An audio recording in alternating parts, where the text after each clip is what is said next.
Olá! Hoje a gente vai mergulhar a fundo em duas virtudes bem interessantes de uma passagem bíblica famosa, a mansidão e o domínio próprio. O que será que essas palavras realmente significam, hein? E como elas aparecem no nosso dia a dia? Vamos descobrir juntos? Deus e Nós apresenta Proclamação às Nações. Então, a base de toda essa nossa conversa vem daqui, dessa passagem do livro de Gálatas. E o mais curioso é o jeito que o texto coloca. Essas qualidades não são vistas como metas que a gente tem que ralar para conquistar, mas sim como frutos. Frutos que simplesmente brotam de uma vida conectada ao Espírito. Prontos para essa exploração? Esse aqui é o nosso mapa do tesouro de hoje para a gente desvendar os segredos da mansidão e do domínio próprio. Bora começar! Olha, um ponto que é super importante a gente entender logo de cara. A passagem fala de um fruto, no singular. Isso muda tudo. Mostra que essas virtudes não são uma lista de compras, sabe? Ah, hoje vou pegar um pouco de paciência, amanhã um pouco de bondade. Não. Elas são partes de uma coisa só, como os gomos de uma mesma laranja, refletindo um caráter que foi transformado por inteiro.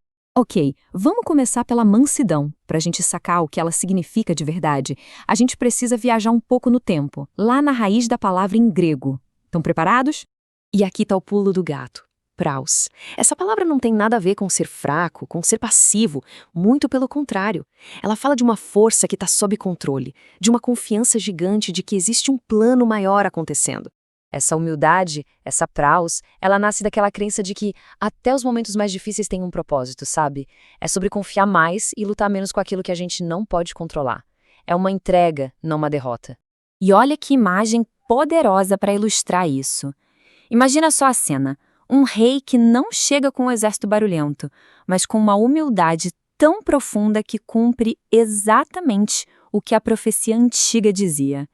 Essa é a força da mansidão em ação. Mas calma, a história não acaba aí. Essa profecia, na verdade, nos leva para um contraste surpreendente, que revela uma outra face desse mesmo rei.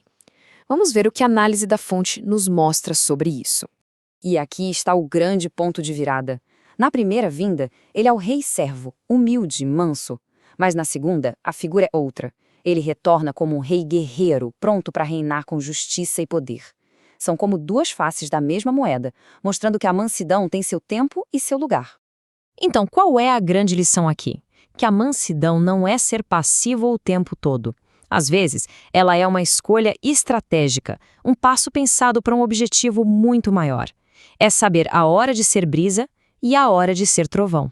Beleza, já desvendamos a força da mansidão. Agora, bora para a segunda virtude da nossa lista, o domínio próprio. O que será que se esconde por trás dessa expressão? A palavra original em grego é egikrateia, e o legal é que ela vem de kratos, que significa força, poder. Pensa nisso como seu capitão do seu próprio navio, sabe? Navegando com firmeza pelas tempestades dos próprios impulsos. Não é sobre reprimir, mas sobre direcionar com sabedoria. E o poder do domínio próprio é tão grande que, segundo o texto, a simples menção dessa virtude fez um governador romano, um cara poderoso, tremer de medo. Pensa só nisso, o poder de controlar a si mesmo, assustando quem tem poder sobre os outros. É forte, né? Tá, mas aí vem a pergunta de R$1 milhão, né? Como é que a gente desenvolve mansidão e domínio próprio? É só na base da força de vontade, da disciplina? Bom, a fonte nos dá uma resposta que pode surpreender. A real é que não é tipo um manual de autoajuda. É um processo de transformação que acontece de dentro para fora. É como uma semente que brota e com o tempo se torna uma árvore forte. É quase como vestir uma nova natureza, uma nova pele.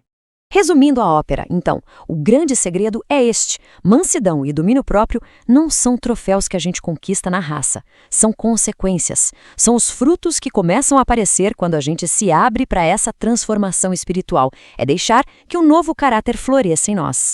E para fechar, fica aqui uma provocação para a gente pensar, sabe?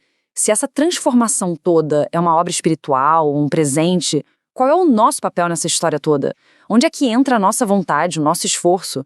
É uma ótima reflexão para a gente levar daqui.